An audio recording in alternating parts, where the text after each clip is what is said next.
Hello students, स्वागत है आपका आईसीटी वर्चुअल क्लासेस में। मैं हूं कविता, आपकी साइंस टीचर। उम्मीद करती हूं आप सभी अच्छे होंगे और स्वस्थ होंगे। क्लास जैसे कि आपको पता है कि यहाँ पे आपके मैथ्स का अरेंजमेंट लगा है और हम यहाँ पे साइंस को स्टडी कर रहे हैं। तो काफ़ी सारे क्वेश्चंस को हमने यहाँ पे डिस्कस किया है, कुछ और क्वेश्चंस को हम यहाँ पे डिस्कस करेंगे जिससे आपका जो चैप्टर है वो पूरा क्लियर हो जाएगा।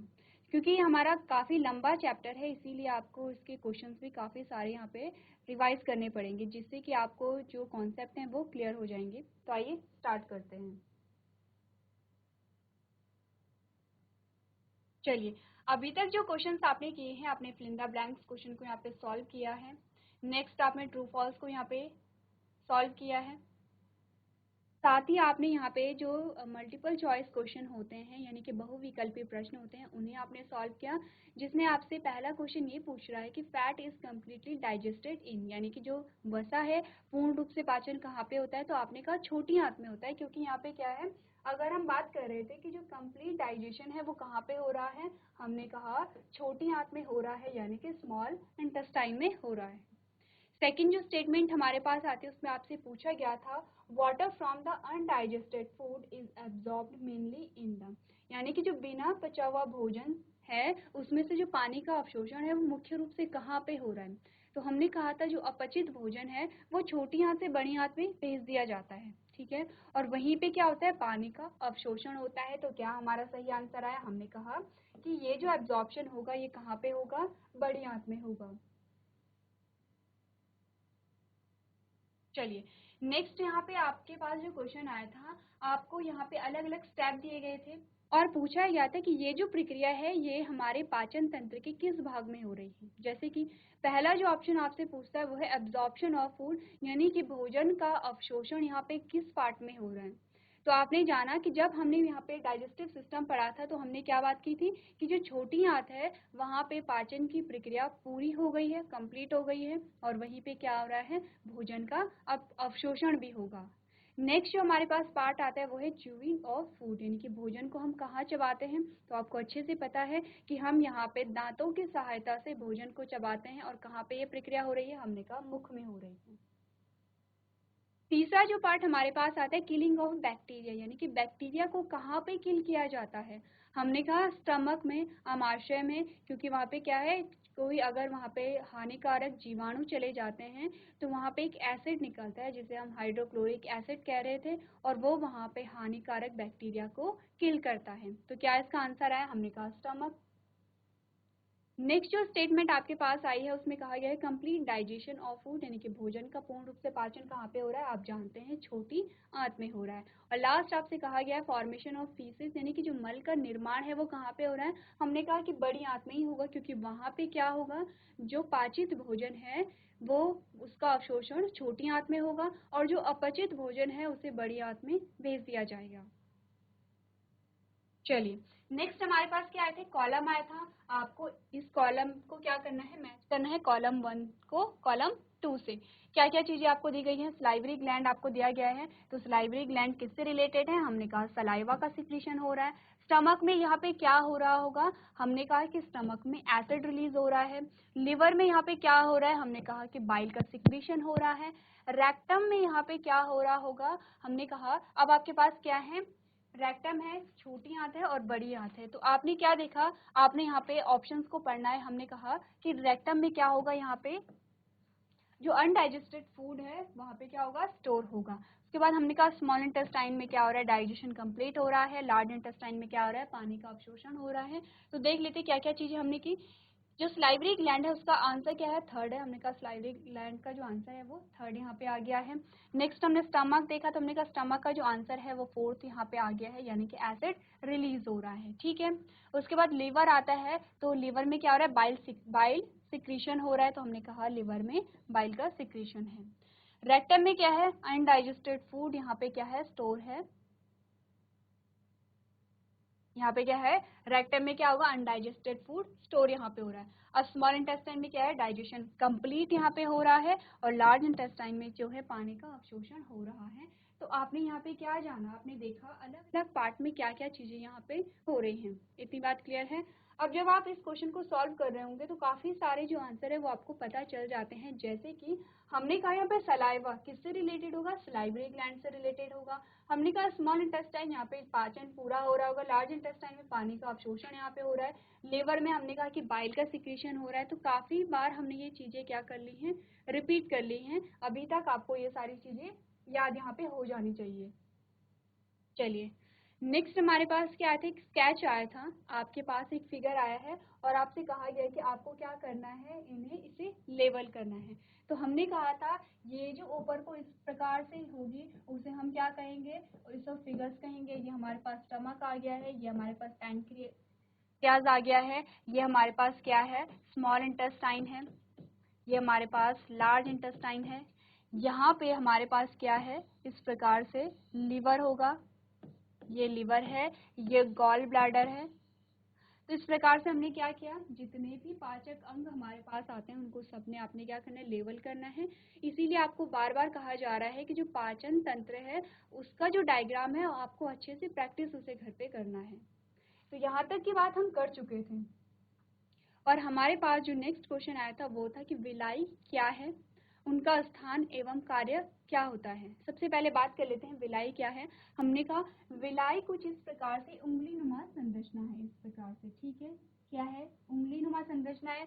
जैसी आपकी उंगली दिखाई दे रही है कुछ वैसे ही संरचना यहाँ पे पाई जा रही है। तो पहला आंसर आपका क्या है, विलाई उंगली नुमा संरचना है। अब कहा जा रहा है कि कहाँ पे प्रेजेंट होती हैं, हमने कहा कि कहाँ पे प्रेजेंट है, ये छोटी आंत में।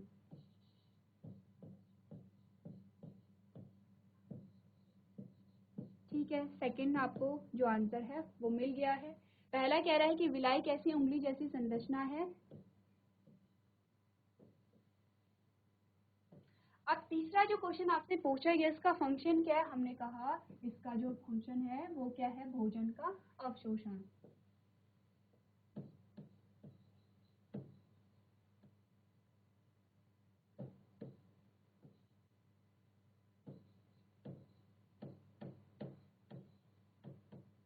ठीक है, तीनों आंसर आपको मिल गए हैं। तीनों आंसर पढ़ लेते हैं कि आपको कहा गया है villi are finger like projection. ठीक है, विलाई क्या है, उंगली जैसी यहाँ पे उभार है।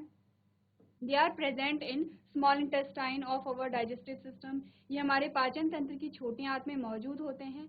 Villi increase the surface area for absorption of the digested food, यानी कि जो विलाई है वो पचे हुए भोजन के अवशोषण के लिए सतह के क्षेत्र को बढ़ाती है। इतनी बात क्लियर है, आपने जान लिया विलाई क्या होते हैं, विलाई कहाँ पे प्रेजेंट होते हैं और विलाई का फंक्शन यहाँ पे क्या होता है। चलिए नेक्स्ट जो हमारे पास क्वेश्चन आया है उसमें हमसे कहा गया है where is the bile produced, यानी कि पित्त का उत्पादन कहाँ होता है, पहला क्वेश्चन है। सेकंड क्वेश्चन इसी में ऐड है, कह रहा है which component of the food does it help to digest. ठीक है, यानी कि यह भोजन के किस घटक को पचाने में सहायता करता है। क्या क्या आपसे पूछा गया, सबसे पहले कहा गया कि जो पित्त है उसका उत्पादन कहाँ पे हो रहा है, उसका सिक्रीशन कहाँ पे हो रहा है। दूसरा आपसे ये कहा गया है कि जो पित्त रस है वो किस चीज में सहायता कर रहा है, उसका फंक्शन क्या है। तो सबसे पहले हम बात करेंगे पित्त की, यानी कि बाइल जूस की, पित्त रस की बात करेंगे। और हमने क्या कहा, आपने क्या देखी, यहाँ पे इमेज देखी थी, ये आपने इमेज देखी और हमने क्या कहा, ये हमारे पास क्या आ जा रहा है, लिवर है, यानी कि क्या है, ये यकृत है। और यकृत पे हमने गॉल ब्लैडर को देखा, यानी कि पित्ताशय को देखा।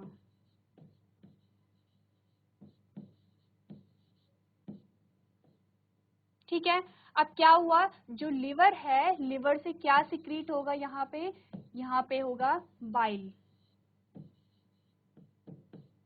या जिसे हम क्या कह रहे हैं, पित्त रस कह रहे हैं।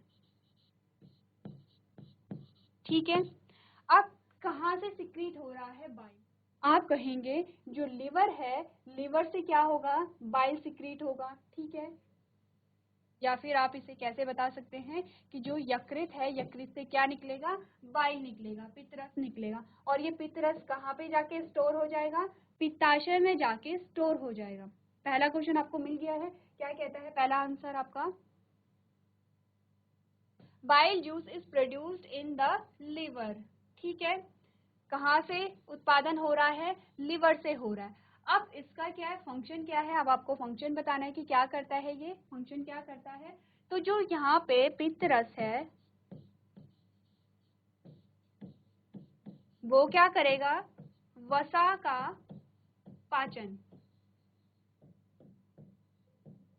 और कैसा पाचन करेगा, पूर्ण रूप से पाचन नहीं करता है, आंशिक यहाँ पे पाचन होगा। तो सेकंड आंसर आपका मिल गया है कि क्या करेगा ये, आपने पढ़ा, and it helps in the digestion of fat by breaking large fat globules into smaller ones, यानी कि ये क्या होता है, ये बड़े वसा ग्लोब्यूल्स को छोटे में तोड़कर वसा के पाचन में मदद करता है। देखिए कर क्या रहा होगा, जो बाइल है जो कि हमारी लिवर यानी कि यकृत से निकल रहा है, वो क्या कर रहा होगा, वसा का पाचन करता है। कैसे करता है वसा का पाचन,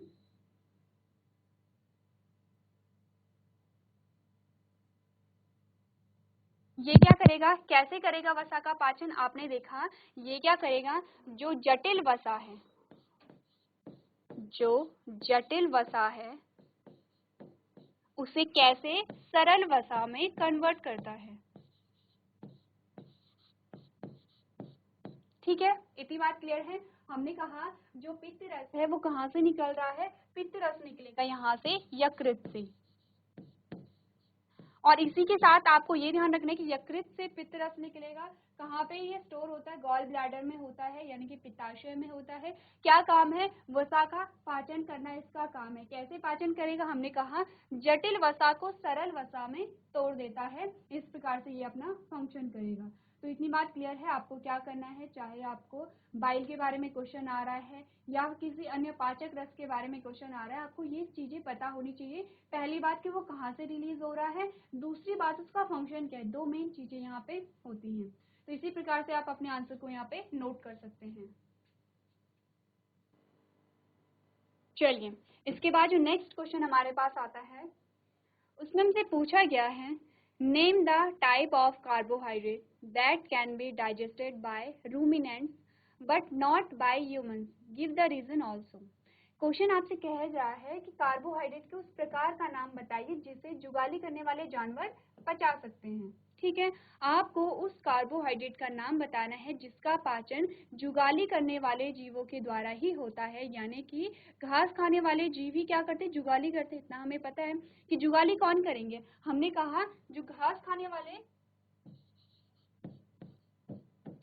खाने वाले जंतु होते हैं वो क्या करेंगे, जुगाली करेंगे। और इसीलिए हम उन्हें क्या कह रहे हैं, रूमिनेंट्स कह रहे हैं। ठीक है, अब ये जुगाली करते हैं इसीलिए हम इन्हें रूमिनेंट्स कह रहे हैं। तो कह रहे हैं कि उस कार्बोहाइड्रेट का नाम बताइए जिसका पाचन जुगाली करने वाले जीवों में या घास खाने वाले जीवों में होता है, लेकिन उसका जो पाचन है वो मनुष्यों में नहीं हो पाता है। ठीक है, और रीजन भी दीजिए कि क्यों ऐसा हो रहा है। तो क्वेश्चन क्या कहता है, कार्बोहाइड्रेट के उस प्रकार का नाम बताइए जिसे जुगाली करने वाले जानवर पचा सकते हैं लेकिन मनुष्य नहीं पचा सकते हैं, और इसका कारण भी बताइए। सबसे पहले आपने क्या देखा, आपने देखा ये घास खाने वाले जंतु क्या कर रहे हैं, जुगाली कर रहे हैं यानी घास को चबा रहे हैं। तो इस घास में क्या होता है, हमने कहा इसमें सेल्यूलोज होता है। ठीक है, इसमें क्या होगा, सेल्यूलोज यहाँ पे होता है। तो आंसर आपका क्या आया, cellulose is the carbohydrate that can be digested bye ruminant. ठीक है, घास में क्या होगा, सेल्यूलोज होगा, और इसी सेल्यूलोज का जो पाचन है वो कैसे होता है, जो यहाँ पे घास खाने वाले जंतु होते हैं उनके द्वारा होता है। तो आपको ये पता होना चाहिए कि जो सेल्यूलोज का पाचन हो रहा है वो एक स्पेशल प्रकार के जीवाणु द्वारा होता है। क्या होता है, जो सेल्यूलोज का पाचन है वो किसके द्वारा हो रहा है, एक स्पेशल प्रकार का यहाँ पे क्या होगा, जीवाणु होगा, यानी कि बैक्टीरिया होता है। कहाँ पे पाया जाता है, जो यहाँ पे घास खाने वाले जंतु होते हैं, रूमिनेंट्स होते हैं, उनके डाइजेस्टिव सिस्टम में ये जीवाणु पाए जाते हैं जो सेल्यूलोज का पाचन करेगा। क्या है सेल्यूलोज, एक प्रकार का कार्बोहाइड्रेट है। तो क्या आंसर आया हमारा, हमने कहा cellulose is the carbohydrate that can be digested by ruminants, यानी कि सेल्यूलोज वह कार्बोहाइड्रेट है जिसे जुगाली करने वाले पशु पचा सकते हैं। ठीक है, आपको उस कार्बोहाइड्रेट का नाम पता चल गया है। नेक्स्ट आपको कहा जा रहा है by ruminants but not by humans because humans lack cellulose enzymes required to digest the cellulose, यानी कि मनुष्य में सेल्यूलोज को पचाने के लिए आवश्यक सेल्यूलोज एंजाइम की कमी होती है, यानी कि हमारे शरीर में वो पाचक रस नहीं होते हैं जो सेलुलोज का पाचन कर सकें, या फिर जो जीवाणु यहाँ पे सेलुलोज का ब्रेक डाउन कर रहे हैं वो यहाँ पे नहीं होते हैं। तो यही रीजन है कि जो सेल्यूलोज है वो सिर्फ कौन पचा पा रहे हैं, घास खाने वाले जंतु ही पचा पा रहे हैं। और कहाँ पे सेल्यूलोज होता है, हमने कहा घास में होता है। ठीक है, इतनी बात क्लियर है? तो आप अपने आंसर को अपनी कॉपी में नोट करेंगे। चलिए, इसके बाद जो नेक्स्ट क्वेश्चन हमारे पास आता है उसमें हमसे पूछा गया है, right one similarity and one difference between nutrition in amoeba and human beings.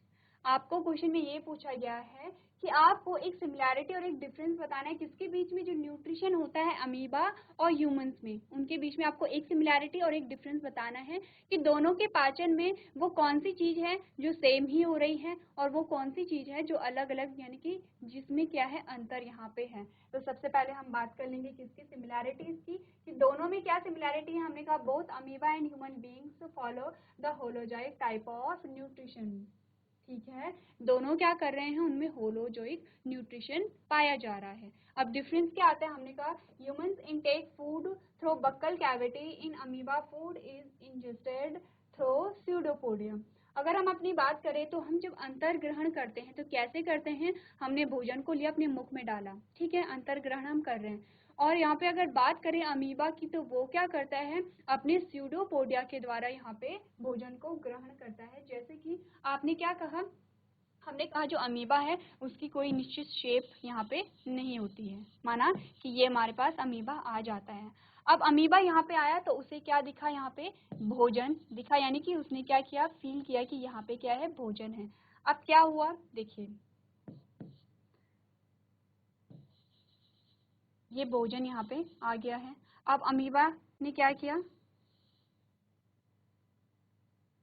इस प्रकार से ये भोजन के पास चला गया है। ठीक है, ध्यान दीजिए, भोजन इसके पास नहीं आ रहा है, अमीबा भोजन के पास जा रहा है।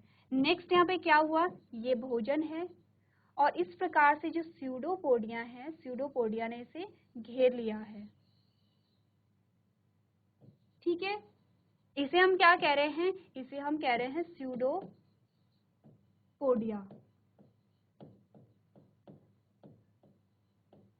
और फाइनली क्या होगा यहाँ पे,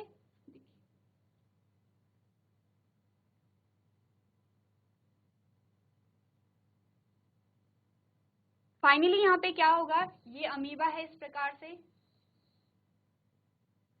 और यहाँ पे भोजन अंदर आ गया है। ठीक है, इस प्रकार से यहाँ पे क्या चल रही है, अंतर्ग्रहण की प्रक्रिया चल रही है। तो हमने क्या देखा, ये डिफरेंस है। अगर हम अंतर्ग्रहण के तरीकों को देखें तो अमीबा में अलग तरीके से हो रहा है और हमारे में अलग तरीके से हो रहा है। चलिए, सेम यही चीज हमें बताई गई है, पूछा गया है अमीबा और मनुष्य में पोषण के बीच एक समानता और एक अंतर लिखिए। समानता क्या है कि अमीबा और मनुष्य दोनों ही होलोजोइक प्रकार के पोषण का पालन करते हैं। अंतर क्या है, मनुष्य मुख गुहा के माध्यम से भोजन ग्रहण करता है, अमीबा में भोजन स्यूडोपोडिया के माध्यम से ग्रहण किया जाता है। ठीक है, इतनी बात क्लियर है। चलिए, अब आपके पास क्या है, जो टेबल है वो मैच करने के लिए आ गई है। हमने पहले भी ये टेबल मैच की है। आपने देखा कि यहाँ पे आपके पास कॉलम 1 है, कॉलम सेकंड है, आपको कॉलम 1 को कॉलम सेकंड से मैच करना है। ठीक है, तो क्या क्या आंसर आपके पास आया, अगर आपने यहाँ पे कॉलम देखे, आपने देखा जो सलाइवरी ग्लैंड है उससे क्या हो रहा है, सलाइवा का सिक्रीशन हो रहा है। जो स्टमक है वहां पे एसिड रिलीज हो रहा है। ठीक है, तीसरा हमने कहा लिवर, लिवर में क्या हो रहा है, बाइल का सिक्रीशन हो रहा है। रेक्टम में क्या हो रहा है, अनडाइजेस्टेड फूड का स्टोर वहां पे हो रहा है। स्मॉल इंटेस्टाइन में क्या है, पाचन की प्रक्रिया कंप्लीट हो रही है और लार्ज इंटेस्टाइन में क्या है, पानी का अवशोषण यहाँ पे हो रहा है। चलिए, इसके बाद हमारे पास जो क्वेश्चन आता है उसमें हमसे कहा गया है, can we survive only on raw leafy vegetables grass discuss, यानी कि क्या हम केवल कच्ची पत्तेदार सब्जियों घास पर जीवित रह सकते हैं, चर्चा कीजिए। तो यहाँ पे क्या होता है, हमने जब बात की थी संतुलित आहार की, ठीक है, संतुलित आहार में हमने क्या कहा था, हमें हर प्रकार का भोजन चाहिए, हमें ग्रीन वेजिटेबल्स भी चाहिए, हमें फ्रूट भी चाहिए, हमें अनाज भी चाहिए। तो हमें क्या है, हर एक पोषक तत्व को लेना है। कार्बोहाइड्रेट हो गया है, प्रोटीन है, विटामिन है, अलग अलग प्रकार के मिनरल्स होते हैं, हमें सब चीज की आवश्यकता होती है। तो क्या हमारा आंसर कहता है, हमने कहा नो, यानी कि नहीं। सिर्फ ग्रीन वेजिटेबल्स, केवल कच्ची या पत्तेदार सब्जियों को खा के हम सरवाइव नहीं कर पाते हैं। क्यों नहीं कर पाते हैं? We can't survive only on raw leafy vegetables, grass, because to live a healthy life we should have balance diet with all the nutrients. क्या आपको बताया गया है कि हम केवल कच्ची पत्तेदार सब्जियों, घास पर जीवित नहीं रह सकते हैं, क्योंकि स्वस्थ जीवन जीने के लिए हमें सभी पोषक तत्वों से भरपूर संतुलित आहार लेना चाहिए। ठीक है, हमने कहा कि अलग अलग प्रकार के जो पोषक तत्व होते हैं उनका फंक्शन भी अलग अलग है। हम कह रहे हैं कार्बोहाइड्रेट को हमने लिया है तो उसका कार्य क्या है, हमें ऊर्जा प्रदान करना, हमें एनर्जी देना। हमने कहा हमने प्रोटीन को अगर लिया तो प्रोटीन का फंक्शन क्या है, हमारे शरीर की मरम्मत करना। ठीक है, हमारी जो सेल्स है, हमारी टिश्यू जो डैमेज हो गए हैं उनकी मरम्मत करना। हमने फैट की बात की है, हमने कहा फैट का जो काम है वो क्या, हमें एनर्जी प्रोवाइड कराना। तो अलग अलग प्रकार के अगर आप विटामिन को लेंगे तो अलग अलग विटामिन का अलग अलग कार्य यहाँ पे होता है। हमने कहा विटामिन ए की बात करें, हमारे आंखों के लिए इम्पॉर्टेंट है। विटामिन सी की बात करें तो हमारे दांतों के लिए इम्पॉर्टेंट है, मसूड़ों के लिए इम्पॉर्टेंट है। ठीक है, हमने कहा अगर विटामिन डी की बात करें हमारी हड्डियों के लिए इम्पॉर्टेंट है। इसका मतलब हर एक जो पोषक तत्व है, हर एक जो न्यूट्रिएंट है, उसका फंक्शन अलग है, उसका महत्व अलग है और उसका सोर्स भी अलग है। और अगर उसका सोर्स अलग है तो उसके लिए हमें क्या करना पड़ेगा, अलग अलग प्रकार के भोजन को ग्रहण करना पड़ेगा। तो आपको यहाँ पे क्या बताया गया है reason, raw vegetables and grasses only provide fibres that are not enough for body, कि कच्ची सब्जियां और घासें केवल फाइबर ही प्रदान कर रही हैं। ठीक है, अब फाइबर का क्या महत्व होता है, आपने देखा होगा जो डाइजेशन है, डाइजेशन में फाइबर इंपॉर्टेंट रोल प्ले करते हैं।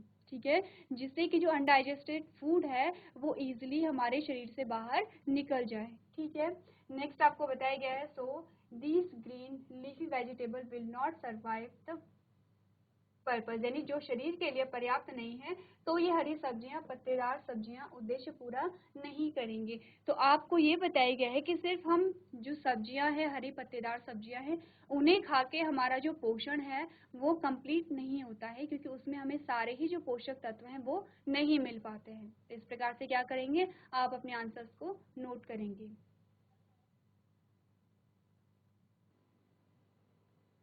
चलिए, सो क्लास आज हमने इस चैप्टर से रिलेटेड क्वेश्चन आंसर्स को डिस्कस किया है। आई होप इन क्वेश्चंस के माध्यम से आपके जो भी डाउट हैं वो क्लियर हो गए होंगे। तो आज के सेशन में हम इतना ही करेंगे। अभी तक क्लास में बने रहने के लिए आपका धन्यवाद।